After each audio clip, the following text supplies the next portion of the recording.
जेठानी। अमिता और सुनीता आपस में देवरानी जेठानी होती हैं।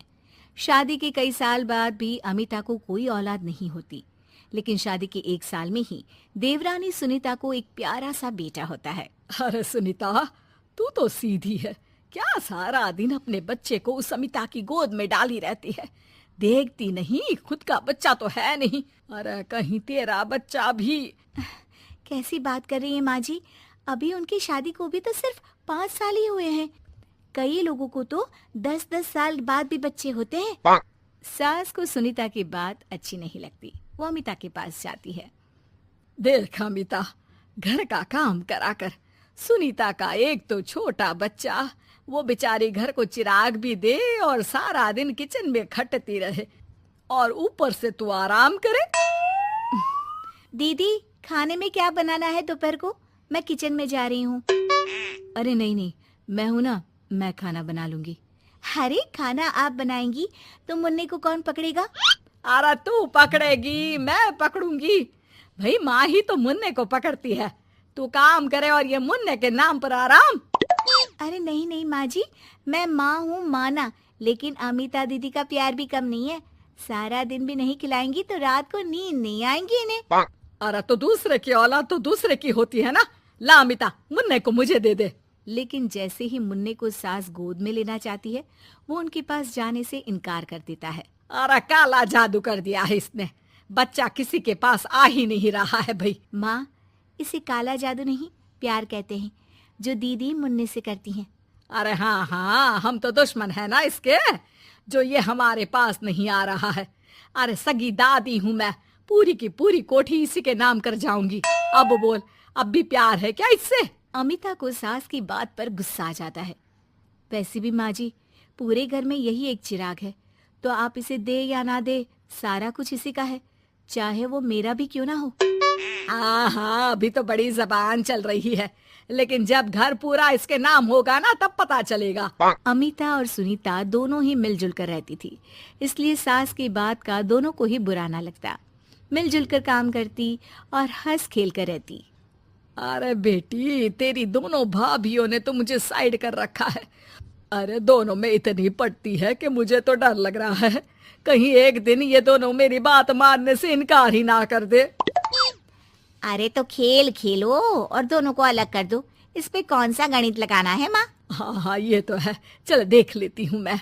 अगले दिन सास धीरे से एक लाल पेन लेकर मुन्ने के बदन में लगा देती है और लोगों को बुलाकर हंगामा करती है। अरे देखो देखो, ये क्या हो रहा है मुन्ने के शरीर में? अरे ये क्या हो गया मेरे बेटे को? मैं अभी इसे लेकर डॉक्टर के पास जा रही हूँ। अरे ना दीदी, परेशान मत हो, मैं तैयार कर देती हूँ और कैब बुला लेती हूँ, बाद में ले जाइए आप इसे। अरे बेटा, तेरा है, वो क्यों ले जाएगी? वैसे भी ये डॉक्टर का नहीं, तांत्रिक का मसला है। किसी ने मुन्ने पर जादू करने की कोशिश की है, जिससे वो मुन्ने को मार ले। सुनीता ये सुनकर रोने लगती है। कौन मेरे मुन्ने को मारने की कोशिश करेगा माँ जी? नहीं नहीं, ऐसा कुछ नहीं होगा। सास अमिता की तरफ देखकर कहती है। अरे वही जिसकी खुद की औलाद ना हो। कैसी बात कर रही हैं माँ जी आप? मैं क्यों मारूंगी अपने ही बच्चे को? वो तो मेरे बेटे जैसा है। अरे बेटे जैसा है, बेटा तो नहीं है ना। वैसे भी मैंने तांत्रिक को फोन कर दिया है। थोड़ी देर में वहाँ तांत्रिक आ जाता है। भगवान भगवान भगवान भगवान, बच्चे की जान को खतरा है, खतरा है, खतरा है। इसके ऊपर किसी बांझ औरत ने काला जादू कर रखा है, रखा है, रखा है। लगता नहीं ये बच्चा कभी ठीक भी हो पाएगा, पाएगा, पाएगा। नहीं नहीं, मेरे बेटे को बचा लीजिए। अमिता दीदी, आप इतना गंदा सोचेंगी मुन्ने के लिए, मैंने सोचा भी नहीं था। अरे कैसी बात कर रही हो सुनीता? मैंने तो मुन्ने को माँ से बढ़कर प्यार किया, ये सोचो भला मैं ऐसा क्यों करूंगी? लेकिन बेटे के प्यार में पागल सुनीता सास के जाल में फंस जाती है। दीदी, आज से आप और मैं अलग हैं, मेरी रसोई अलग, आपकी अलग, और आज के बाद मुन्ने को छूने की क्या, देखने की भी कोशिश मत करिएगा। अमिता सुनीता को समझाने की कोशिश करती है, पर कुछ नहीं होता। अगले रोज। ला सुनीता, मैं मुन्ने को नहला कर तैयार कर देती हूँ।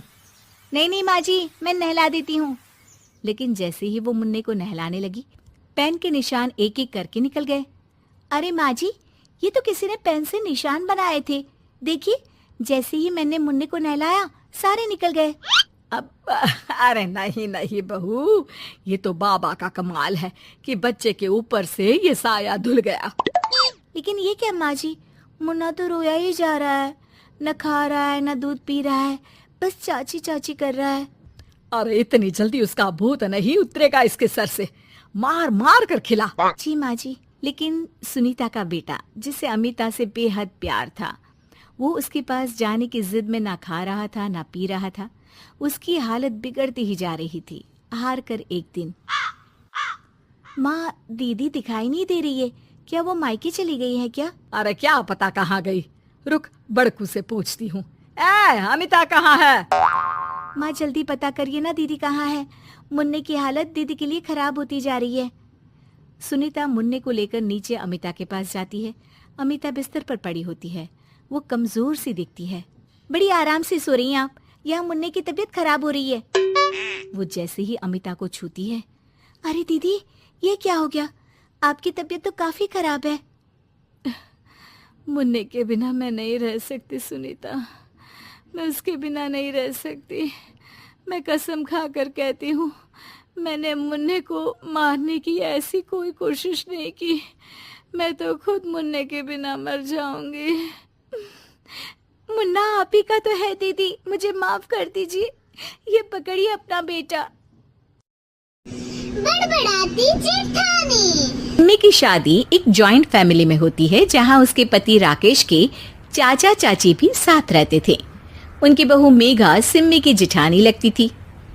अरे मेघा, राकेश आ गया है, उसका खाना लगा दे बेटा। हाँ माँ, बस वो चेंज कर ले, मैं खाना लगा दूंगी। सबके कमरे में जाने के बाद सिम्मी और राकेश साथ खाना खाते हैं, जिसे देखकर मेघा को जलन होने लगती है। अरे सिम्मी, हमारे घर में पति के साथ खाना खाने का रिवाज नहीं है, तुम्हें राकेश ने बताया नहीं क्या?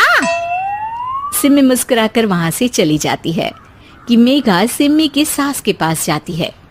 अरे चाची जी, राकेश भैया तो सीधे हैं, कछु नहीं बोलते, कछु नहीं समझते, लेकिन आप तो सयानी है ना। अब देखिए, साथ बैठकर खाती है भैया के। कुछ झूठा मीठा उसका भैया के पेट में चला जाए तो सिम्मी को तो पाप लगेगा ना, पाप। सिम्मी मेघा की बात सुन लेती है, लेकिन कुछ नहीं बोलती। अगले दिन, सिम्मी मैं मुंबई जा रहा हूँ, तुमको चलना है तो साथ चलो। मेघा राकेश की बात सुनती है और सीधे सिम्मी की सास के पास जाती है। अरे चाची, अरे चाची। अरे मेघा, क्या हो गया? बहुत परेशान लग रही है, सब ठीक तो है ना? अरे नहीं ना चाची, कैसा ठीक है? राकेश भैया मुंबई जा रहे हैं, आप तो जानती हैं कितने सीधे हैं, इतनी दूर जा रहे हैं, कहीं कुछ हो न जाए। अरे नहीं नहीं, मैं नहीं जाने दूंगी उसे। अरे सिम्मी, पता चला है कि राकेश मुंबई जा रहा है। ना बेटा ना, वो नहीं जा सकता। अरे माँ, उन्हें ऑफिस के काम से जाना था, लेकिन आपको तो पता है ना, उन्हीं दिनों मेरे मायके में शादी है, तो वो अपनी जगह किसी और को भेज रहे हैं। अच्छा अच्छा, तो फिर ठीक है। सिम्मी समझ जाती है कि मेघा ने सास के कान भरे हैं। वो सास से कहती है, माँ जी, लेकिन हम दोनों कुछ दिनों के लिए मसूरी जा रहे हैं। आप तो जानती हैं कि शादी के बाद हम कहीं नहीं गए। अच्छा अच्छा ठीक है, जाओ घुमाओ। सास वहां से चली जाती है। सिम्मी अपने कमरे में कपड़े पैक कर रही होती है कि तभी मेघा आ जाती है। अरे गर्मी में सर्दी के कपड़े काहे पैक कर रही हो? सिम्मी को मेघा पर नाराजगी तो होती है, लेकिन फिर भी वो कुछ नहीं बोलती। दरअसल मैं और राकेश हनीमून के लिए मसूरी जा रहे हैं ना। का हनीमून? हाँ हाँ हनीमून। क्यों? हनीमून के लिए तो पति पत्नी ही जाते हैं ना, तो मैं और राकेश जा रहे हैं। मेघा भागकर सिम्मी की सास के पास जाती है। अरे चाची, सच में तुम इतना सीधा परिवार तो मैंने देखा ही नहीं है। अरे अकेले भेजोगे दोनों को? मैं और सुरेश तो कभी अकेले नहीं गए। हाँ भाई, हम तो परिवार में ही अच्छे, बड़ों के बीच, ऊपर से खर्चे है भगवान। अरे चाची, पहाड़ी इलाका है, कुछ हो गया तो। सास सीधे सिम्मी को बुलाती है, लेकिन सिम्मी तो वहीं सास के कमरे के बाहर ही खड़ी थी। बस मेघा दीदी, आपसे यही उम्मीद थी। अरे बड़ी हूँ, घर के कायदे कानून तो मैं ही बताऊंगी ना। अरे तो अपने घर में रखिए ना सारे कायदे कानून। आपकी सास खुद खाना बनाती है, क्योंकि आप यहाँ आकर मेरी सास के कान भरती हैं। आपका पति हमेशा खुद खाना लेकर खाते हैं, क्योंकि आप मेरे घर में ये देखने के लिए बैठी रहती हैं कि मैंने और राकेश ने साथ खाना खाया तो खाया कैसे। मेघा दीदी, आप अपने घर और घर वालों का ख्याल रखिए। मेरे घर में ज्यादा घुसने की जरूरत नहीं है। और हाँ, मैं अपने सास और पति को संभाल लूंगी। मेघा चिल्लाती हुई वहां से चली जाती है, जिसकी आवाज सुनकर राकेश वहां आ जाता है। सिम्मी, मैंने तो तुम्हें पहले ही अपने घर का माहौल बता दिया था। हाँ राकेश, तुम्हारे घर का माहौल बहुत अच्छा है, लेकिन बाहर से कुछ लोग आकर इसे खराब करना चाहते हैं, जो मैं नहीं होने दूंगी। सास सिम्मी की बात सुनकर कमरे में चली जाती है। सिम्मी और राकेश घूमने जाते हैं और जब वापस आते हैं तो दरवाजे में मेघा और उसके पति खड़े होते हैं, वो भी सामान लेकर।